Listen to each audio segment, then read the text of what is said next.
Nos vamos a ir yendo al libro de Juan, capítulo 9, y vamos a leer en esta mañana los 12 primeros versículos de este capítulo 9. Hay mucho que hacer, la verdad. Yo cuando hablo con Jesús allí, Riquelme, subo los viernes, suelo subir ahí a Murcia para poder compartir a estos chicos la palabra, y hay mucha necesidad. Solamente tenemos que a veces desclavar nuestros ojos de nuestro ombligo y clavarlos en la sociedad, es decir, si es que hay necesidad. Cuando hablo de necesidad, quizá la mente se va a lo económico, que también, pero hay necesidad en los corazones. La palabra del Señor hace alusión a eso. Todo corazón dolido, toda cabeza está enferma y todo corazón dolido. El mundo sin Cristo no tiene esperanza. Por lo tanto, hay un pueblo responsable, que somos los cristianos, de poder llevar esperanza, ilusión, la palabra a tantas y tantas personas de esta tierra. Vamos a seguir en esta mañana, con la ayuda del Señor, con el Evangelio de Juan.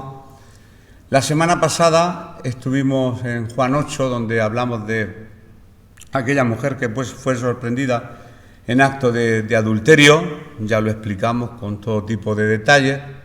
La parte final la veremos más adelante, donde Jesús habla de su preexistencia. Y parece que dice una barbaridad de cara a los fariseos. Les dice: antes de que Abraham fuese, yo ya era. Y le responden: no tienes ni 50 años, y Abraham hace ya cientos y cientos años que nació, y tú naciste antes que él. Estaba hablando, lógicamente, de su preexistencia. Él existía antes de la creación del mundo, porque él es Dios. Estaba hablando de su divinidad. Por lo tanto, Juan, una vez más, deja plasmado en esas maravillosas palabras del último capítulo 8 que Jesucristo es Dios. Y quieren matarle, y Jesús no se inmutaba. Y ahora arrancamos con el capítulo 9, y ya en el capítulo 9, precisamente es ahí. Siempre digo más o menos para que sepamos hilar una predicación con la siguiente, y si quizá alguien por primera vez la escucha, pues que sepa más o menos el contexto en que se encuentra. Dice así: al pasar Jesús vio a un hombre ciego de nacimiento, y le preguntaron sus discípulos diciendo: Rabí, ¿quién pecó, este o sus padres, para que haya nacido ciego? Respondió Jesús: no es que pecó este ni sus padres, sino para que las obras de Dios se manifiesten en él. Me es necesario hacer las obras del que me envió, entre tanto que el día dura. La noche viene cuando nadie puede trabajar. Entre tanto que estoy en el mundo, luz soy del mundo.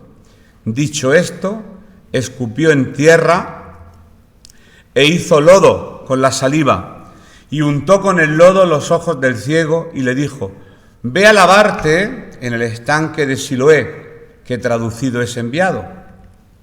Fue entonces y se lavó y regresó viendo.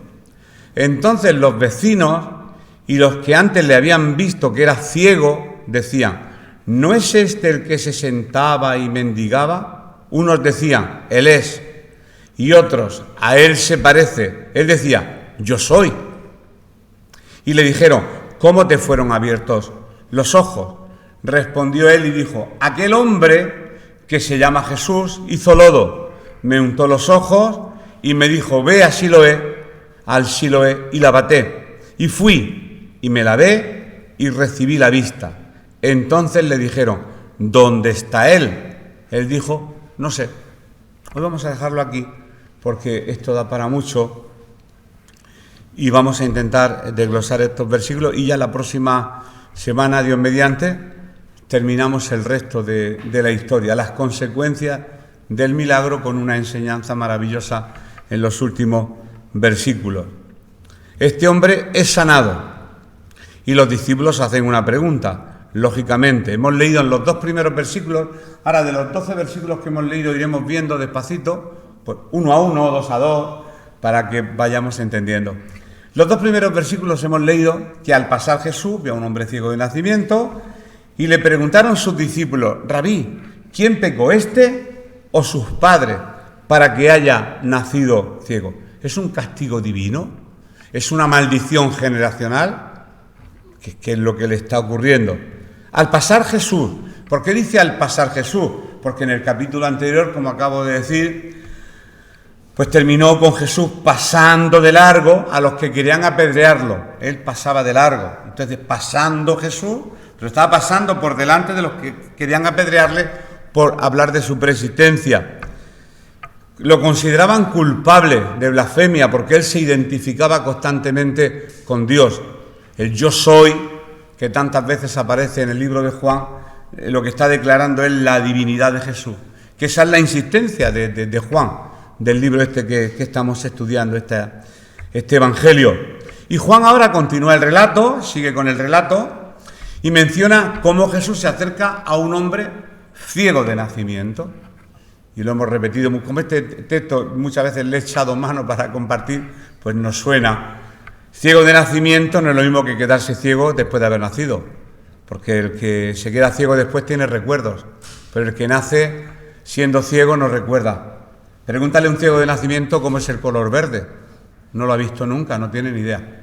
Imposible. No es lo mismo quedarse ciego durante el camino de la vida que nacer sin haber visto nunca.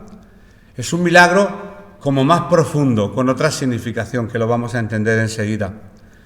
Jesús en ningún momento se altera, ni se perturba, ni se enfada, pues por la mortal, porque la confrontación en este caso era mortal por lo que había dicho, con los líderes religiosos por lo que acaba de suceder. Nosotros sí nos alteramos antes, ¿verdad? Somos más propicios a alterar, no hay personas igual más pacíficas, otros a lo mejor tenemos un pronto, y los que tenemos un pronto tenemos un doble trabajo, tener el pronto y después arrepentirte del pronto. Si no tuviéramos el pronto, pues no tenemos que arrepentirnos de nada, pero bueno, Jesús no tuvo ningún pronto. Los prontos que eran era para defender, cuando volcó la mesa de los cambistas, porque se indignó que habían convertido aquel lugar de oración en un lugar de compra y venta, de cambiar la moneda, de vender animales y de hacer un negocio fraudulento a costa de la religión. Pero en este caso concreto él no se perturba, no se inmuta, está tranquilo y de hecho sigue con su ministerio. Él sabía que le quedaba poco, no voy a perder el tiempo escuchando porque tengo que seguir haciendo las obras que mi Padre me envió a hacer. Por eso dice, mientras que el día, cuando es de día el hombre trabaja, cuando es de noche se va a su casa. ¿Habéis oído la frase de los trabajadores del campo? Mi abuelo trabajaba de sol a sol. Eso lo hemos oído en Cartagena 300.000 veces. Quiere decir desde que hay luz hasta que deja de haber luz. Y aquí está diciendo Jesús lo mismo. Mientras que hay luz, yo trabajo. Cuando llegue la noche, cuando ya no esté entre vosotros, se acabó el trabajo. Pero mientras que esté en esta tierra, voy a seguir siendo luz, demostrando que soy luz y haciendo la labor a la cual me ha enviado mi Padre. Y en este caso, pues la labor era con un ciego de nacimiento. Así que en estos dos primeros versículos que hemos leído encontramos a un Jesús calmado, con dominio propio. Claro, es un fruto del Espíritu Santo, el autocontrol o dominio propio del que habla la palabra. Y actúa con una total indiferencia hacia sus enemigos, no siente ni chispa de odio. Indiferencia. Bueno, lógicamente él sabía que todavía su hora no había llegado y tenía que hacer la obra de su Padre. Aquí hay una frase que, he añadido esta mañana, porque le hago un repaso final en los domingos por la mañana y le pongo los adornos finales, ¿no? a la palabra. Que Jesús fue agraviado muchísimas veces, pero nunca alterado. Lo agraviaron, pero no lograban sacarlo de quicio. Con la mujer intentaron sacarlo de quicio. La ley dice, a estas mujeres hay que apedrearlas. Tus discípulos no se lavan las manos.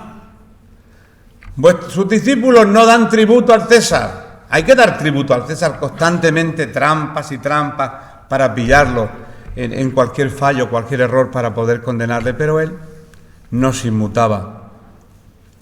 Por lo tanto, una de las cosas que en esta mañana y en esta lectura son dignas de ser notadas en el carácter de nuestro Señor Jesucristo es su tranquilidad de espíritu.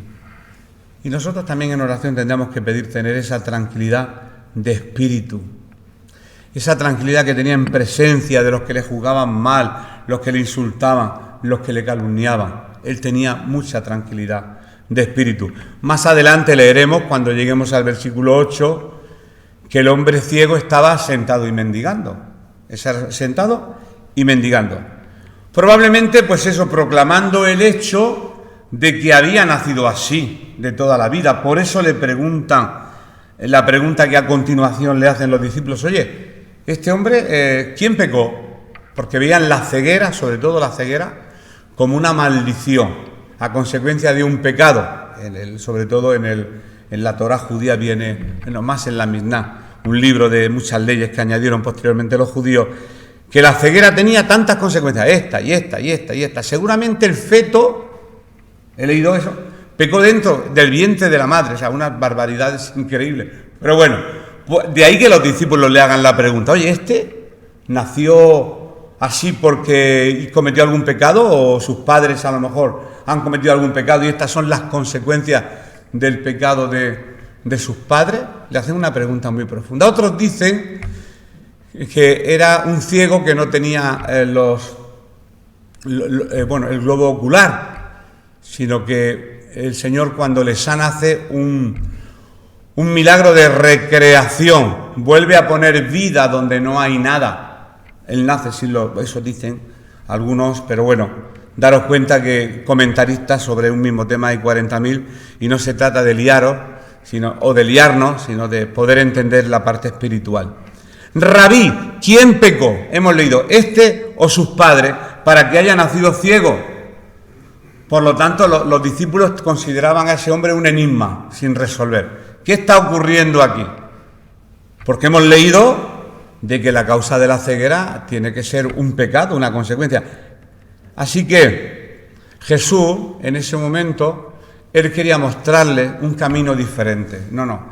Dejaros si pecó este o pecó sus padres. Vamos a hablar de otro tema. Jesús no se para en el rompecabezas teológico que a veces nos hacemos los que nos gusta a lo mejor estudiar y nos volvemos, y al final no predicamos, sino que estamos exponiendo nuestras teorías. ¿Y para qué? El tiempo va rápido y sin Cristo la gente se condena. Él no se detuvo a resolverle ese rompecabezas ni le hizo el puzzle teológico de esa pregunta, sino la misión de Jesús era ayudar a ese hombre. Hay que ayudarle. Hay una necesidad, y ante una necesidad no hay que hacerse tanta conjetura. Por lo tanto, Iglesia, nosotros como pueblo de Dios, nuestra tarea no es especular. A veces, yo he oído, y podría haberlo dicho, hemos caído en barbaridades, personas que vienen con necesidad, pues porque no hubiera pecado, él solo se metió en la droga, porque no se hubiera metido, que pague las consecuencias, se lo merece. Y aún dentro del pueblo de Dios nos permitimos el lujo de responder y especular, que recoja lo que ha sembrado. No, esa no es la labor del cristiano, especular porque una persona se encuentra mejor o se encuentra, sino que la labor es hacer actos de misericordia y de amor, porque ese es el tono que nos va marcando el Evangelio. Por lo tanto, seamos menos inquisitivos, que la Inquisición ya pasó, y más prácticos. Invirtamos menos tiempo en resolver estos puzzles doctrinales, eso está bien cuando hagamos algún curso o algo, pero hay que invertir mucho más tiempo en llevar el pan de vida a las multitudes que están hambrientas. Esa es la labor del pueblo de Dios, llevar el pan de vida, porque hay mucho hambre. Toda cabeza, todo corazón dolido, toda mente trastornada. Todos los que estamos aquí tenemos algo. ¿Es que pensáis que estamos exentos de? ¿Verdad? Si el Señor ahora mismo llegara aquí y empezara a sacar nuestras miserias a flote, saldríamos todos corriendo. Porque todos tenemos algo. Podemos fingir, podemos aparentar, podemos poner un tono de voz, podemos sonreír, lo que queráis. Pero todos tenemos por ahí un filisteo con el que estamos luchando hasta el día en que nos vayamos de esta tierra. Por lo tanto, y el ser humano que no conoce a Cristo, imagínate el hambre que puede tener. No necesita que se especule, que se le juzgue. Se trata de ayudar. Bueno, aquí tengo una nota que he sacado de ese libro que dice: se considera que el sufrimiento, y especialmente una catástrofe como la ceguera, siempre es consecuencia del pecado, según nuestro Dios Adonai. La ceguera, para el pueblo judío, era consecuencia del pecado. De ahí la pregunta. Y Jesús les decía: no perdáis el tiempo haciendo ese tipo de preguntas, porque de lo que se trata es de poner solución. En lugar de juzgar y sentarnos a hacer un estudio bíblico, vamos a actuar. Porque cuando iban al templo, a la hora de la oración, había una necesidad en la calle y no llegaron a tiempo al culto, llegaron tarde. Y si nos hubiéramos vuelto teológicos y muy legalistas, estos hermanos han llegado a media hora. No, estos hermanos estaban fuera predicando el Evangelio y una persona paralítica sanó. Después el paralítico, saltando, porque el Señor le sanó, entraría a dar gracias al templo. Pero lo importante, las prioridades de Dios son distintas a nuestras prioridades. Aún a esas prioridades que le hemos puesto horario, aunque yo soy partidario, lógicamente, de que los horarios se cumplan. Bien, ahora Jesús responde a la pregunta sin responderla, pero la responde. Los siguientes versículos, 3, 4 y 5, dicen así. Respondió Jesús, no es que pecó este ni sus padres, sino para que las obras de Dios se manifiesten en él. Me es necesario hacer las obras del que me envió, entre tanto que el día dura. La noche viene cuando nadie puede trabajar. Entre tanto que estoy en el mundo, luz soy del mundo. Voy a trabajar mientras que esté vivo. Una vez muerto, se acabó mi labor en la tierra. Pero mientras que mi ministerio esté activo, voy a actuar. Y en este caso, con este hombre. No es que pecó ni este ni sus padres. Primero Jesús le responde a sus discípulos diciéndole que la ceguera no fue por un pecado específico de parte del mismo ciego o de sus padres. Es cierto que hay defectos de nacimiento y otras tragedias que algunas veces se debe a la conducta pecaminosa de los padres. Hemos conocido en comunidades padres, personas enganchadas en droga, mujeres embarazadas abusando de todo tipo de drogas y después eso ha causado en el feto malformaciones y problemas. Claro que hay consecuencias físicas como consecuencia del pecado. Hay muchas consecuencias físicas. Sin embargo, con más frecuencia, y en el caso del que Jesús estaba tratando aquí, es simplemente debido al pecado. Por el pecado entró la muerte, entró la enfermedad, y todos lo sabemos. Y Jesús, daros cuenta que siempre que sanaba a alguien, no decía, tu enfermedad se ha sanado, tu ceguera se ha resuelto, o tu parálisis ha terminado, sino siempre respondía, tus pecados te son perdonados. Porque lo prioritario para el Padre no era tanto la sanidad, que sí, sino que era la salvación del alma, era lo que más le importaba a nuestro Señor Jesús. Es cierto que son muy emocionantes cuando nos hablan de milagros y demás, el milagro de la resurrección de Lázaro. Pero este milagro a mí me hizo mucho recapacitar y muchas veces lo he dicho, que en el epitafio, en la tumba de Lázaro, tienen que haber 2 fechas de defunción. Cuando muere, resucita y cuando vuelve a morir. Porque al final está escrito que el hombre muera una sola vez, en este caso, este murió, y después el juicio, dice la palabra del Señor. Dice, no es que pecó ni este ni sus padres, no. Dejaros eso, sino para que las obras de Dios se manifiesten en él. Lo que le estaba diciendo, aún la ceguera de este hombre está en el plan de mi Padre, para que las obras de mi Padre puedan manifestarse en él. Yo me imagino, esto es imaginación, no lo he leído en ningún sitio, pues todas las veces que el niño quizá le preguntaría a su madre, oye, ¿por qué yo no puedo ver, mamá, y los demás niños sí pueden ver? Porque estoy ciego. Quizá la madre nunca tendría una buena respuesta o no sabría responder ante esta situación.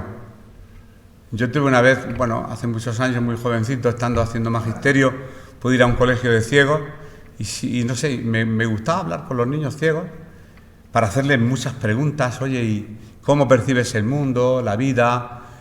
Y sobre todo quería conocer a algún niño ciego de nacimiento. Y dijeron, aquel. Y le hice la pregunta que tantas veces he dicho, ¿cómo sueñas? ¿En qué sueñas? Si nunca has visto imágenes, ¿en qué sueñas? Era como un misterio que yo tenía por resolver. Yo pienso mucho. Por ejemplo, yo tengo muchos misterios en mi mente, así, pero humanos, que no espirituales. Oye, en la frontera entre Rusia y China, ¿habrá un pueblo intermedio que tenga los ojos así o cómo son? Y entonces he encontrado ese pueblo. Hay un pueblo chino que está a 4 kilómetros de un pueblo ruso. Me encantaría visitar los 2 pueblos para ver cómo cambia la raza en 3 kilómetros. Quizá parecen tonterías, pero el pensar mucho Bueno, a mí me ha trastornado cuando no conocía a Cristo, pero en Cristo, si pensamos, si nos cuestionamos, vamos a recibir respuestas en el Señor, respuestas adecuadas.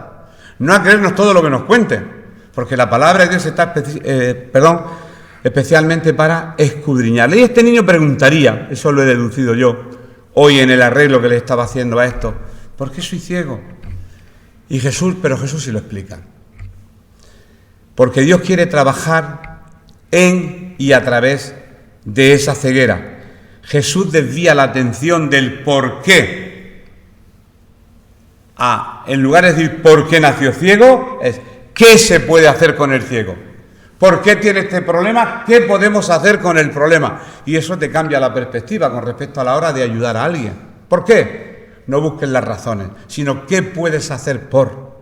Y eso fue lo que hizo Jesús bien. Es ciego, todos lo sabemos, pero ¿qué podemos hacer con este asunto? Y ahí es cuando el Señor empieza con un tipo de sanidad muy especial, muy espectacular, una sanidad que eso atrajo la atención de muchísimas personas. En este caso, el trabajo específico de Dios, pronto Jesús lo iba a revelar, sanarlo de su ceguera. ¿Por qué nace ciego? Porque peco. No, hay que sanarle. ¿Está ciego? Hay que sanarle. Si lo trasladamos al terreno espiritual, no conoce a Cristo, no tiene la luz del Evangelio, está ciego con respecto al mundo espiritual, pues hay que atajar ahí.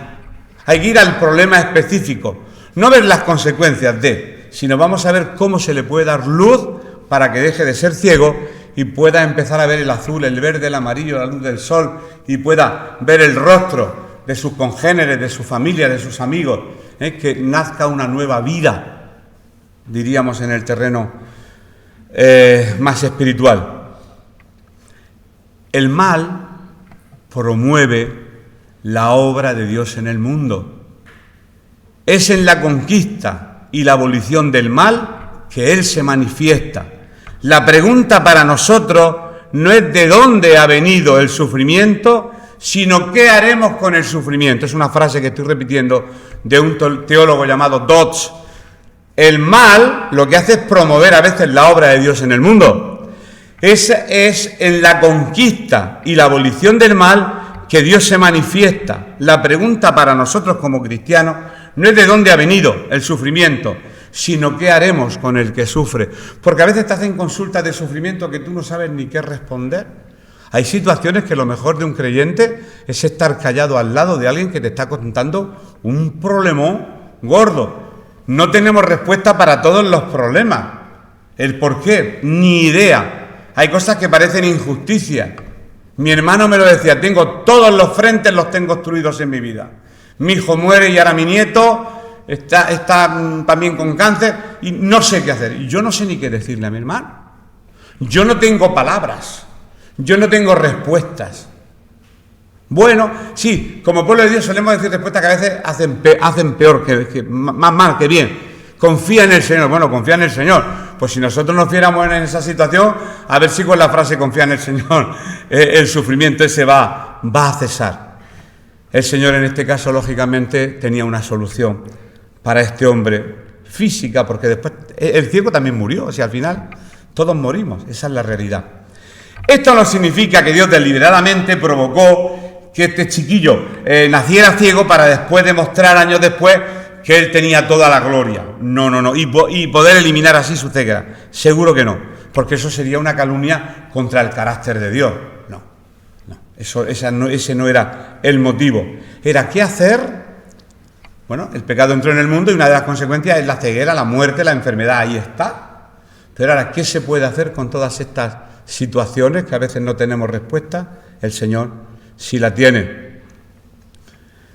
Lo que sí significa es que Dios permitió que este niño pasara el desastre de la ceguera para que cuando el niño se volviera hombre pudiera, al recuperar su vista, ver la gloria de Dios en el rostro de Cristo. Y otros, al ver la obra de Dios, se volvieran a la verdadera luz del mundo. Había un propósito maravilloso, como ayer hablaba con Lola, hay cosas que no entendemos, porque estaba contando el caso de mi sobrino nieto, que no podemos entender, pero al final vemos que todo tiene un propósito. Y hay, bueno, una alabanza y sabemos que los que aman a Dios, todas las cosas ayudan para bien. Y todas quiere decir todas. A nosotros nos gustaría que ese todas fueran las situaciones más suaves. Las trágicas como que no, que sean para otro, nunca para mí. Pero los que aman a Dios, todas las cosas ayudan para bien. Por eso dice el Señor, me es necesario hacer las obras del que me envió, entre tanto que el día dura. Es una frase que decir mientras que esté entre vosotros. Mientras que es de día, mientras que hay luz, mientras que la luz esté aquí, yo tengo que seguir trabajando para mi Padre. Y Jesús, pues eso, lo que sintió es una urgencia de hacer esto mientras que en su ministerio estuviera en activo.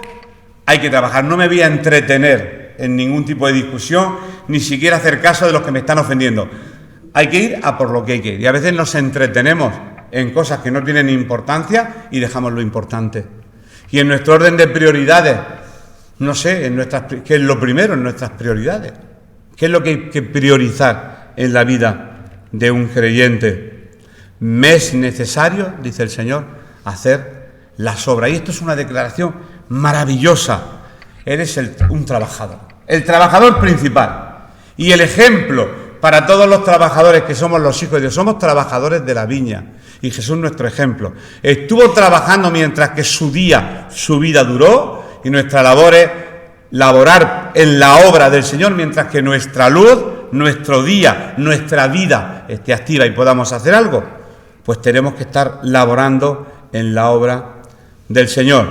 Dijo el predicador Spurgeon, siempre que vean a un hombre en dolor o a una mujer y angustia, la manera de verlo es no culparlo e investigar cómo llegó ahí, sino decir, aquí hay una oportunidad para el gran amor de Dios. Hoy Spurgeon sabía lo que decía, aquí hay una oportunidad para el gran amor de Dios. Esta es una ocasión para la manifestación de la gracia y de la bondad del Señor. En lugar de verlo como una desgracia, verlo como una oportunidad para que la gloria y el poder de Dios pueda manifestarse. La noche viene, termina esto que hemos leído, cuando nadie puede trabajar. Claro, cuando llegue la noche, cuando llegue el final de nuestros días, ya no vamos a poder hacer nada. Y también, conforme vamos creciendo, llegamos a Eclesiastés 12, los que estamos aquí. Acuérdate de tu Creador en los días de tu juventud, antes de que lleguen los días malos, en los cuales digas, no tengo contentamiento, porque, hoy me duele aquí, tengo la tensión 24/10, antes de que llegue el acuérdate de tu Creador en los días de tu juventud, por mucho que nos sintamos jóvenes. Y después hace una descripción maravillosa, el escritor de Eclesiastés, hablando de, cuidado cuando tiemblen los guardas de la casa, y habla del Alzheimer, cuando una langosta sea un peso, cuando se encorvarán los hombres fuertes, cuando florezca el almendro, el pelo se pone blanco, y está hablando de que llegaremos a la muerte, como diciendo, antes de que llegue ese tiempo, aprovecha tu juventud para predicar el Evangelio y hacer el bien a toda criatura. Por eso cuando yo hablo de gente joven no estoy menospreciando a la gente mayor porque yo soy mayor, sino que hace falta que nos vayamos renovando y orar para que el Señor, pues lógicamente, envíe jóvenes a esta congregación y a cualquier congregación. Nosotros seguiremos apoyando, trabajando, orando, pero hace falta. En esta congregación hay un salto generacional desde los 20 a los 50. Nos falta la generación de los 30 y la de los 40. Puede que haya... Sí, nos falta. Y eso se nota. Pero bueno, el Señor sabe, como el Señor siempre tiene un plan, pues sabemos que los que aman a Dios, todas las cosas ayudan para él, aún esta situación. Pero eso no quiere decir que dejemos de orar para que el Señor siga enviando gente. Versículos 6 y 7. El hombre es sanado. Llega el momento de la sanidad de este ciego. Eso se encuentra en el versículo 6 y en el versículo 7 de la lectura. Dicho esto, escupió en tierra e hizo lodo con la saliva y untó con el lodo los ojos del ciego y le dijo, ve a lavarte en el estanque de Siloé, que traducido es enviado. Fue entonces y se lavó y regresó viendo. Claro, como este texto lo hemos leído desde que somos creyentes de siempre, pues como que no. Pero tú párate a que alguien pida oración hoy en día e hiciéramos lo mismo, escupiéramos en tierra y dijéramos, Estos están locos, estos son los de la teología de la liberación o los de el pare de sufrir, esta secta que viene de Brasil o este grupo de donde ha salido. Jesús hacía cosas extrañas. Pero bueno, vamos a intentar buscar una explicación a esta forma de actuar, en este caso específico, porque no hay una manera, él no tenía un paradigma para actuar siempre de la misma manera. No es un conjuro que yo lo leo, ¡pum! Y el Señor no hacía magia, ni leía conjuros, sino que trataba a cada persona conforme a su necesidad. Y esa es la sabiduría que Dios tiene que darnos, tratar a cada una de las personas y sus necesidades de la forma como Dios nos muestre, no con un modelo, con una oración, o como estos que quitan el mal de ojo, que hacen un rezo, cortan, lo mezclan y hacen esa brujería para quitarle el mal de ojo a los niños. Esos rezos no vienen precisamente del de arriba. Escupió en tierra, hizo lodo, barro, con la saliva. Y eso fue uno de los métodos más inusuales que Jesús hizo para llevar a cabo un milagro. Pero muchos dicen que quizá esto lo hizo por dos motivos. Entonces yo lógicamente siempre pongo las vertientes que existen al respecto. A mí la primera me agrada. Así como Dios, Padre, usó el polvo del suelo de la tierra para hacer la obra de creación en Génesis, pues así Jesús hizo una obra de creación con polvo y barro para este hombre. Puso unos ojos nuevos donde no había nada, porque el Señor no creó con ingredientes, hizo el mundo de la nada, y donde no había, Él puso ojos nuevos. Una vertiente, una versión con respecto a este milagro. Jesús, en este caso, pues consideró conveniente cambiar su método de sanación. ¿Para qué? Para que nadie hiciese una fórmula de sus métodos. Oye, ¿qué fórmula tiene esto? Como el mago, el prestidigitador que hace un espectáculo, explícame el truco, y ese truco siempre se hace igual. Pero el Señor no hacía ni magia ni trucos, porque no era ni mago ni prestidigitador, para nada. Por lo tanto, no tenía una metodología específica, porque si no, los seres humanos, como somos, diríamos, ¿cómo es la metodología? ¿Cómo se hace el rezo? Y lo repetiríamos como papagayos, esperando el milagro. Como esos conjuros que se hacen en las películas que hemos visto, la olla, la bruja hace la pócima y hace un rezo en latín, ¡bum!, y explota, empieza a hacer... No. Estamos hablando de un Dios todopoderoso que lo que hace, lo hace para demostrar que el poder está en Dios y no en el método.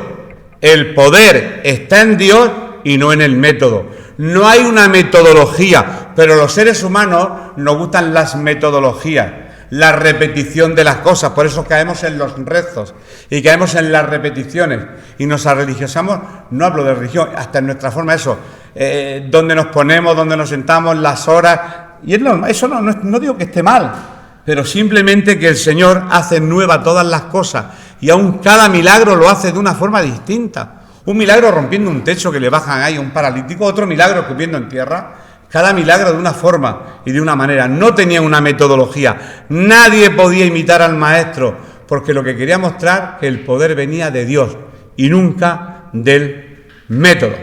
Bien, pero el énfasis que pretende aquí el apóstol Juan en este Evangelio es darnos a entender a los cristianos la compasión que tenía el Señor por las almas. Se compadecía. Veía las almas, pues eso, como ovejas sin pastor, y Él se compadecía del que sufría, del que lo pasaba mal. Lógicamente el peso del barro ahí en los ojos de aquel ciego, pues yo pienso que le serviría como indicador a este hombre de que algo tenía que hacer, porque Jesús nunca le promete que va a sanar. Hace barro, se lo echa, vete al estanque de Siloé y lávate, no le dice, y si haces todas estas cosas, verás. Eso no se lo dice. Este hombre lógicamente dice, bueno, si ya que me ha echado barro, y pues tendré que ir, tendré que lavarme, algo tendré que hacer. Puso en acción algo de fe para que ocurriera el milagro que el Señor nunca le promete. Y bueno, ahí tenía un aliciente, obedecer esa orden por si colaba. En sus ministerios, dice un hermano llamado Morris, en sus ministerios a las almas de los hombres, Jesús no adoptó ningún enfoque estereotipado, ningún estereotipo, ningún modelo, vuelvo a repetir lo mismo. Lidió con cada hombre y con cada mujer como lo requería la necesidad en particular. Por eso cuando se estudia teología pastoral, bueno, se te puede acercar 1000 personas con 1000 problemas distintos, como usemos la misma metodología. Eso un médico, imagínate un médico sentado que diga, me duele aquí, eso como en la mili. En la Armada yo recuerdo que iba, me duele aquí, y te daban la pastilla del ancla. Me duele aquí la pastilla del ancla, y siempre le llamamos la pastilla del ancla, hombre. Uno sería paracetamol, otro sería, me imagino, pero yo le llamaba que la pastilla del ancla valía para todo. Cada diagnóstico, cada persona tiene un diagnóstico distinto, y lógicamente a la hora de suministrarle el medicamento es distinto, y el Señor sabía hacerlo porque Jesús es el médico de los médicos. Bueno, también se decía en la antigüedad, también lo he sacado de las minas, el hecho de usar saliva como medicina sobre los ojos no era extraño en el mundo antiguo, sobre todo en esta época de Jesús. La saliva, y especialmente la saliva de algunas personas distinguidas, se creía que poseían ciertas propiedades curativas. Así que bueno, no sé por qué el Señor usó en ese caso la saliva, no tengo ni idea. Lo que sí está claro que Marcos, otro evangelista, registra 2 sanidades, no vamos a leerla, una en Marcos 7 y otra en Marcos 8, donde Jesús utilizó también la saliva para llevar a cabo la sanidad. Y le dice, ve a lavarte al estanque de Siloé. Aquí Jesús sí toma la iniciativa, no espera que el ciego se le acerque a Jesús, sino que Jesús se le acerca al ciego y empieza a darle instrucciones. Fue al hombre, el hombre no fue a Jesús, para nada, y le dice eso, vete. Y la sanidad no iba a suceder a menos de que este hombre respondiera en actitud de fe. Bueno, no le prometió, te voy a sanar, lo repito de nuevo. Le echa barro, vete, lávate. Algunos verían, pues, yo qué sé, como Jesús hizo el milagro y podrían poner muchas objeciones. Yo las habría hecho, seguro, porque soy de pensar.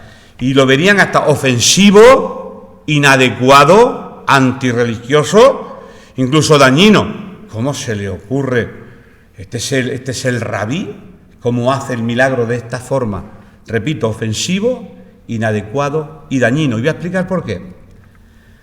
De la misma manera, hoy en día, algunos sienten que el Evangelio es ofensivo. ¿Y sabéis por qué? Porque es ofensivo. ¿Y que el Evangelio es ofensivo? Claro, ofende al orgullo del hombre y de la mujer y a la sabiduría humana. Nos cambia el chip, la forma de actuar, la forma de pensar. Una manera distinta de hablar y pensar. Cantamos.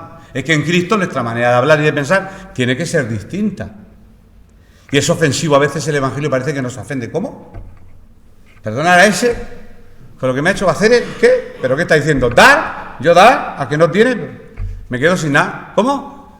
Sí. Al que te pida que le acompañe 1 kilómetro, 2. Y al que te pida, dale. ¿Cómo? Si no tengo, ni para mí le voy a dar yo. ¿Os dais cuenta? Es ofensivo. A veces nos ofende la palabra de Dios, pero ofende nuestro orgullo, nuestra sabiduría. Por eso, Pablo en los Corintios, 1 Corintios 1:21, yo tengo un trocito de este versículo que dice, 1 Corintios 1:21, dice así: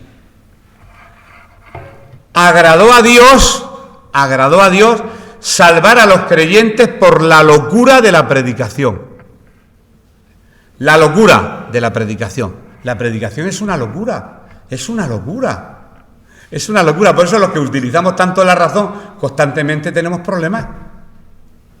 Porque intentamos razonar la vida cristiana y como la vida cristiana más que razonarla y que vivirla, pues ahí tenemos el problema. Los razonadores tenemos el problema siempre ahí. Vivirla, pero es que yo no lo entiendo, porque si me dijo esto seguramente fue porque pensaba que yo... Y empezamos a razonar y eso nos ciega del objetivo, que es obedecer la palabra del Señor. De la misma manera, algunos sienten que el Evangelio es inadecuado. El Evangelio no es adecuado. ¿Pero acaso los programas psiquiátricos, políticos y sociales en el mundo han hecho más bien que el Evangelio transformador de vida de Cristo Jesús? Pues no. Conocemos personas, sí, con problemas. Los psiquiatras, claro que tienen su función y ayudan y demás, pero tenemos al psiquiatra de los psiquiatras. Yo creo en la medicina, por supuestísimo, personas, bueno, hay muchos extremos dentro de la fe, hay que orar, no hay que tomar pastillas. Bueno, esa locura yo ya la superé hace muchísimos años. Claro que creo en psicólogos, psiquiatras, todo tipo de médicos, pero sabemos que por encima de todo está nuestro Señor. Y cuando oramos por alguien que está en un quirófano, ¿cómo oramos? Oramos pues para que el Señor esté en las manos del cirujano y que lo haga bien, que le dé luz para que la operación, y bendecimos al cirujano y los instrumentos quirúrgicos que estén bien desinfectados, porque nos interesa, porque están operando un familiar nuestro, ¿verdad? Y nos interesa que todo salga bien. Bueno, y de la misma manera algunos consideran que el Evangelio es dañino. Es dañino. ¿Sabes por qué puede ser dañino? Porque la oferta gratuita de la gracia, lo voy a explicar, provoca que las personas pequen para que la gracia abunde, pero no es así. Es dañino porque si el Señor te va a perdonar los pecados pasados, presentes y futuros, pues entonces le va a dar licencia a pecar. Como el Señor me va a perdonar, yo peco. Pero no es así. Eso no es así. Cuando sobreabundó el pecado, sobreabundó la gracia. Pero nosotros le seguimos al Señor no por temor al castigo, sino por amor, se supone. Y si le seguimos al Señor por amor, entonces no va a ser dañino. Porque todo lo que hagamos, aunque por gracia, por medio de la gracia somos salvos, eso no es licencia para pecar, sino para amarle mucho más cada día. Esa es la licencia que tenemos que tener como cristianos. El agua del estanque de Siloé, y con esto voy terminando, llegaba a través de un túnel. Ayer le pregunté, donde algunos hermanos de aquí se han entrado. Yo no entré cuando estuvimos en Israel. En el estanque de Siloé llegaba a través de un túnel que se llama el túnel de Ezequías, porque las paredes son muy estrechas y recuerdo que me quedé atascado y Gonzalo, el pobre, empujándome, pude pasar por aquel túnel.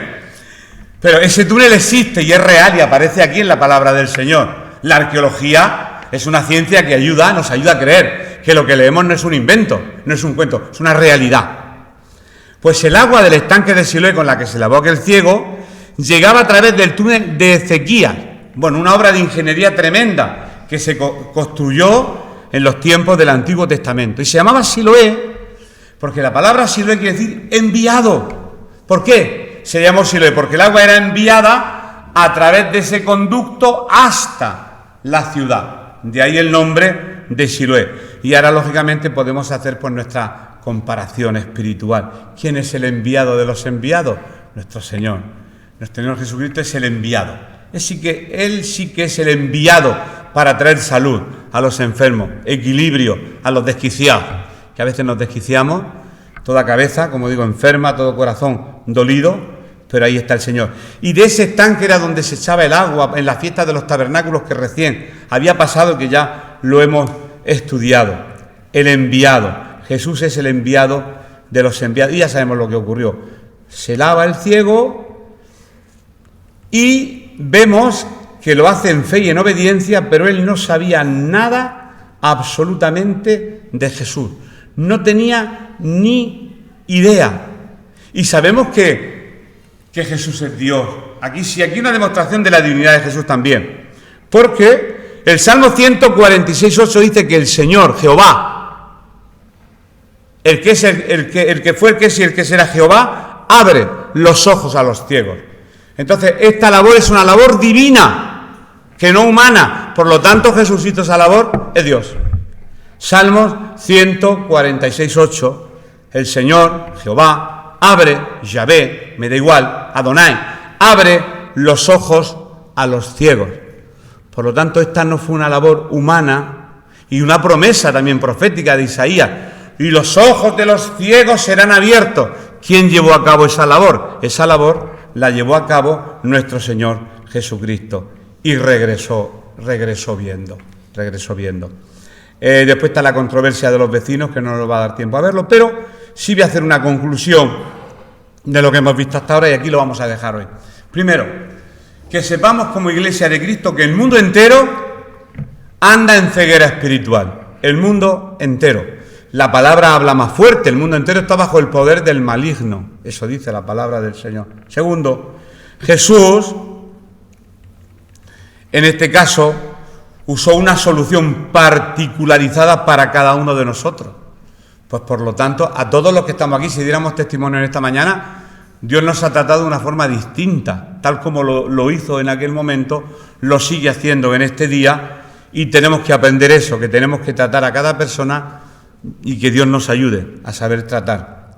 Con el ciego usó barro, contigo no usó barro, usó otro método, pero ¿cuál era el fin? De que recibiera la vista espiritual. Conmigo tampoco usó barro, pero consiguió quitarme también la ceguera espiritual. Ahora puedo tener glaucoma, pero eso es una cosa natural.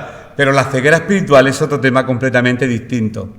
Es cierto que apenas sabíamos nada de Jesús, porque cuando le preguntan al ciego, que lo leeremos la próxima semana, oye, ¿quién te ha sanado? Un hombre que se llama Jesús. No sabía ni quién era, ni dónde vivía, si era de Nazaret o era de aquí, del Albujón, no tenía ni idea. No sabía nada de él. Y hay personas que llegan por primera, segunda vez a una reunión y no saben nada de Jesús, nada más que lo que le ha enseñado la religión oficial del país. Lo que sabe, por eso me preguntan a mí en el claustro, profesor, oye, vosotros los cristianos celebréis la Navidad, y entonces les canto un villancico. Y ya, pues los dejo tranquilos y relajados. No hay conocimiento ninguno de Jesús. ¿Es que pensáis que la gente conoce a Jesús? La gente conoce la religión, pero a Cristo no. Hay un desconocimiento exageradamente exagerado con respecto a la persona de nuestro Señor Jesucristo. Y este ciego apenas sabía nada de Jesús. Pero ha puesto barro en nuestros ojos. El Señor puso barro en nuestros ojos, su barro. Algo nos inquieta. Algo nos inquietó algún día, una palabra que nos dijeron. Y eso nos llevó a acercarnos, a buscar. Todos tenemos sed de encontrar algo, de encontrar la felicidad, de encontrarle sentido a nuestra vida. Y al final le encontramos sentido en la persona de nuestro Señor Jesucristo. Por lo tanto, todos los que estamos aquí, un día nos acercamos a Siloé, a nuestro Siloé, a nuestro enviado. Nos acercamos al enviado. Y sin entender y sin conocer mucha teología, nos lavamos, obedecimos, nos lavamos en su palabra, obedecimos su palabra y Él trajo sanidad y quitó nuestra ceguera. Y ahora podemos ver claramente y de lejos. Y termino con esta frase: el milagro será hecho si compartes esta misma palabra a otras personas. Y hay muchas personas que están esperando que lo mandemos al estanque de Siloé, a la palabra, para que puedan recobrar la vista y la ceguera espiritual se quede atrás. Ese poder lo tiene nuestro Señor Jesucristo. Amén. Pues hasta aquí la palabra de esta mañana.